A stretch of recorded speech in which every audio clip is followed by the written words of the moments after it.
Hello, Dustin Zarni here, Democratic Elections Commissioner for Onondaga County. Welcome to a belated commissioner in a car, and I have my friend here, Kyra Mendez.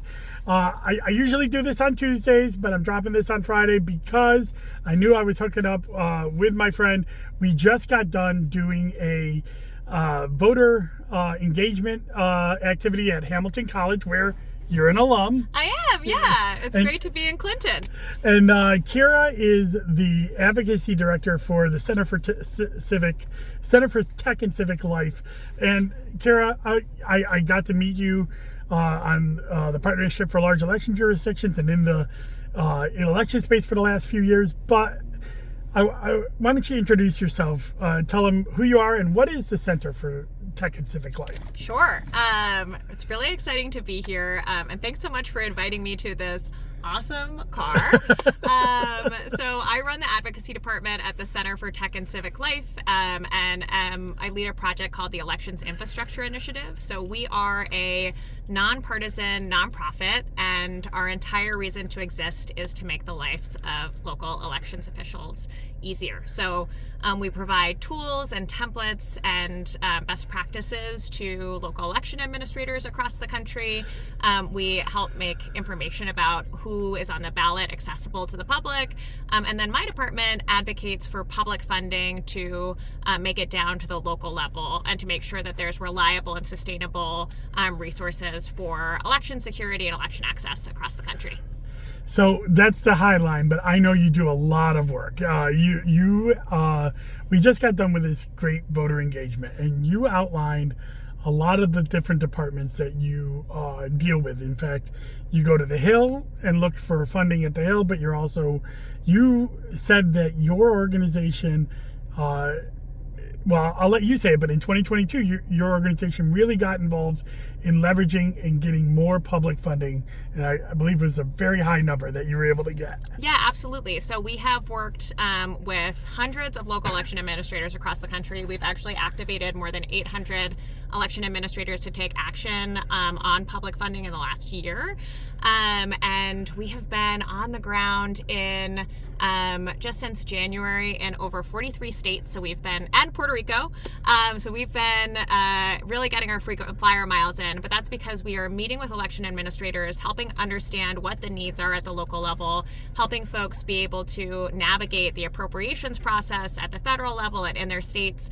And we've been able to account for more than $468 million in new public funding. That's the big number I was talking about there. That's a huge number. Yeah. So Keara, you said you dealt with like over 800 election administrators. What are you hearing from them right now? What are their needs? What are they looking from you or from the public for?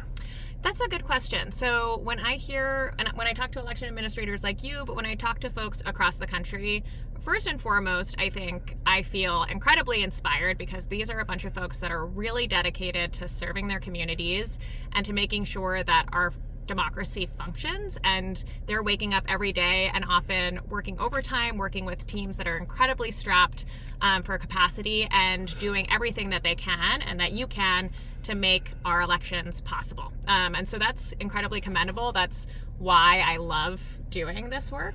And it's also really challenging conditions for folks right now.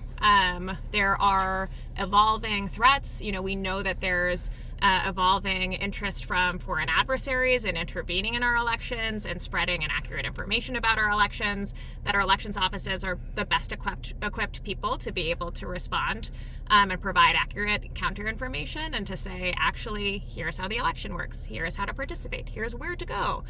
Here's how to register to vote. Here's how to cast your ballot.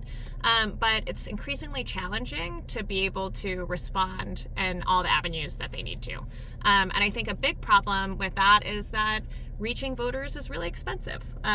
One single mailer in a large jurisdiction can cost millions of dollars, from printing to legal review to postage to actually getting it out to every eligible voter. That's a huge undertaking. And that's just one mailer. There's a lot that goes into every election. And the other thing is that technology is evolving because the threat landscape is evolving. And we need to make sure that our elections offices have up-to-date equipment, that they're able to follow maintenance schedules, that they're able to replace equipment on it in a timely fashion, so that they're not waking up on election day, going to turn on their iPads to check everyone in at the polling place and realizing that the operating system was decommissioned. Yes. And it can't be updated anymore. So I think folks really need support.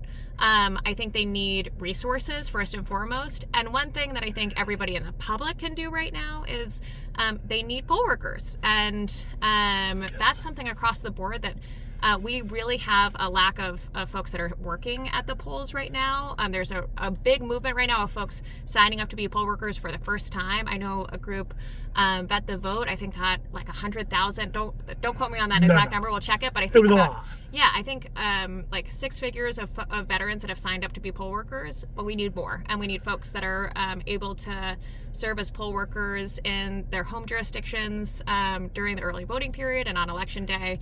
And I think that's a great way that folks can help right now. And in Onondaga County, we still need poll workers. So if you're interested right now, the poll site manager classes are going on. But if you're a first-time poll worker, we'll have another round of certification classes in late September, early October. So sign up now, and we'll get you into that and get you working this fall. And by the way, yes, you do get paid for that too. So it's in New York. I can't vouch for the other states, but in New York, you get paid to be a poll worker. Yeah. So Keara, we were at this incredible event, I thought, today at Hamilton College. You asked me to come because we've known each other now, and you're an alum of Hamilton. So yeah. You're a New Yorker, even for a few years. You were a New Yorker. Yeah. You're now in Denver, Colorado. But how did you get involved in this field? What motivated you to get involved in the private side of election administration? Well, the nonprofit side of election administration. That's also a great question. So I was a gov major at Hamilton, and I think like a lot of young political science nerds, I had learned a lot about political theory. I had learned a lot about the history of our democracy, but I hadn't been exposed a lot to how to make a difference as an individual in our current society. My junior year, I was sitting with a professor at Hamilton who passed me along a fellowship program, an invitation to apply for a fellowship program in Denver at an organization called New Era, Colorado, where we were literally, dressed up like Where's Waldo, on roller skates with clipboards, registering to people to vote on college campuses. And it was an incredibly fun job. I ate more pizza than I've ever eaten in my life during that job. I wouldn't recommend that particular piece because I got very sick after election day from, I think, malnutrition. Right. As one does year after college. That's right. But it was a really great experience. And I also found that even on my best day, where I was with a bunch of young people that wanted to register, I was only able to really connect with maybe 50 people. And there was no way for us to really address the registration gap at that scale. And that there was more that we could do to make our democracy fully inclusive of all of our eligible voters.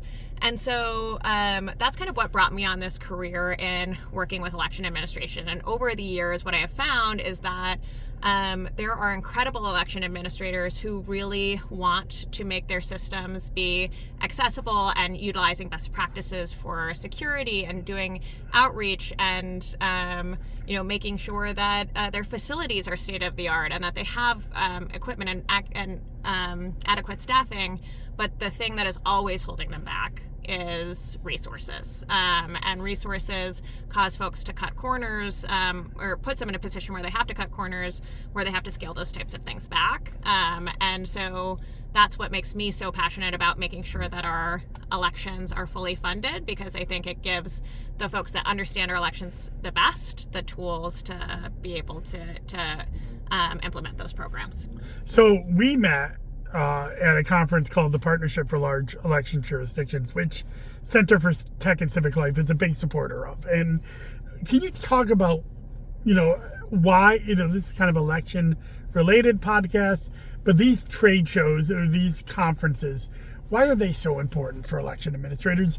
I think everybody thinks, oh, they're just a junket that people go out and party and that's all. But why is Center for Civic Life involved in that, and why are they important?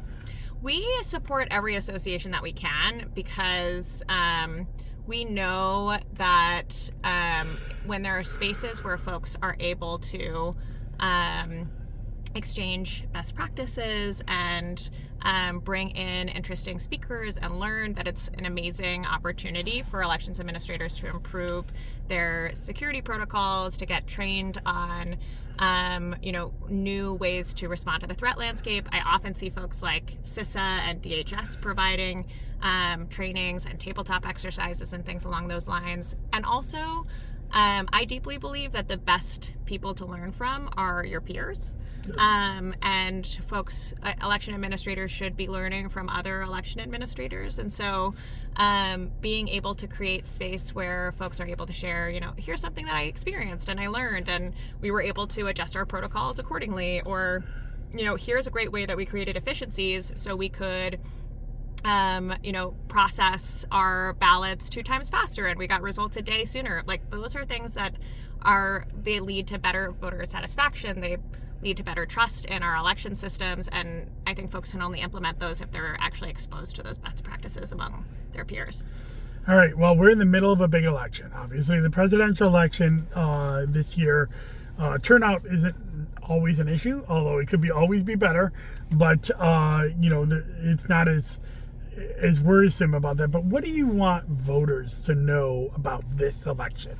What are some of the concerns you may have heard out there that you want to dispel, or you want voters to know about how they can participate in this year's election? Mm-hmm. I think that there is always an existential fear of what the next election might bring, what the next political moment might bring in any election in any country in the modern world. And I think it's not just the United States. But what makes me really proud as an American citizen is that I know that we have incredible expertise and talent that is dedicated to election security, that we have experienced practitioners at all levels of government, and also really experienced practitioners who are incredibly passionate and incredibly good at the local level, and at other levels of government as well.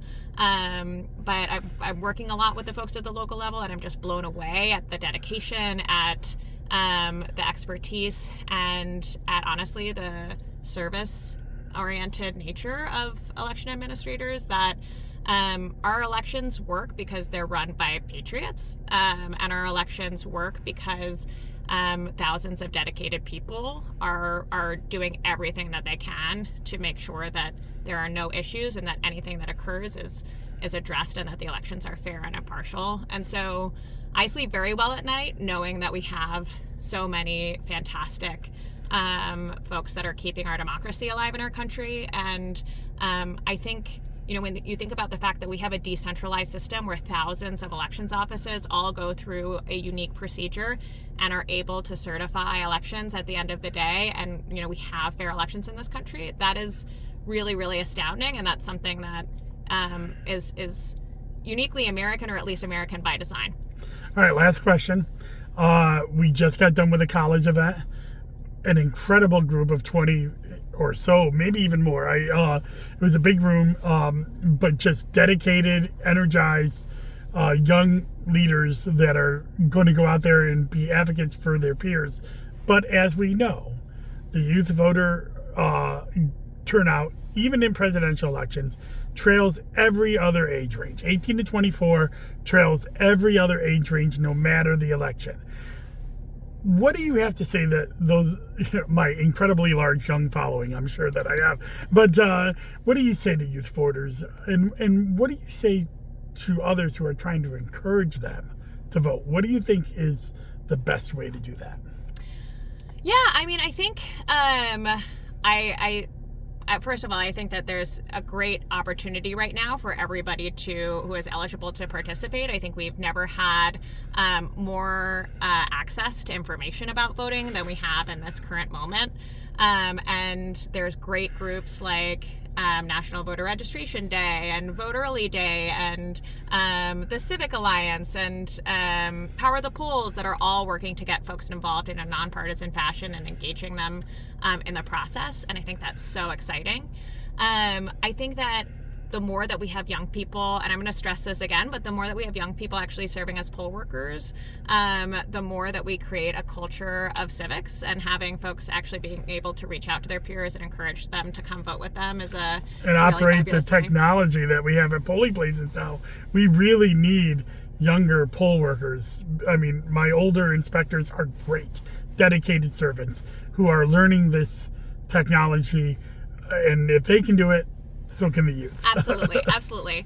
And I think the one thing that I think really plagues young people is you get the letter in the mail and then you put it on your desk or you put it on your table and you walk away, and since you've never done it before, you're not in the routine yet of how to actually go through the voting process. So don't wait until the very last minute to participate. Always, best practice is always build a voting plan, and you can start voting pretty soon. And so think about how you plan to cast your ballot. Don't wait until the deadline to get your paperwork in. All of this stuff takes maybe a minute and a half. So just each day, or just sit down one day and hash it all out. You can participate really easily in New York State. I think so now. Yeah, and there's no reason not to if you're eligible. So that's what I would say about youth participation. That's awesome. Remember, you can register to vote online. You can request an absentee online. You can check your absentee ballot status and your voter registration online. And you can sign up to be a poll worker online. So if you're interested in any of that, go to onvote.net in Onondaga County, but actually those link to the statewide website. So you can go right there and link to your local board of elections as well. Keara, thank you so much for inviting me to the event tonight. Thank you so much for all you do for voters across the United States. And thank you for being a friend. Well, thank you for being my friend. And to the voters of Onondaga County, you are so lucky to have Dustin running your elections, because he's really dedicated, and I'm grateful to know you. I'm grateful to know you too. So later this week, on Saturday, I'll be dropping a Zoom with Zarni with Mark Spatafor of the Greater Syracuse Labor Council. And then hopefully on Sunday, I'll get back in the habit. I have a weekly walk ready to go for the town of Clay. They're having a special to-fill vacancy election for the town board there. You can find all of that, including this, at dustinzarni.com. Go there. You can sign up, get an email notification for any content update or election news. Thank you so much for tuning in, and we'll see you around. Bye-bye.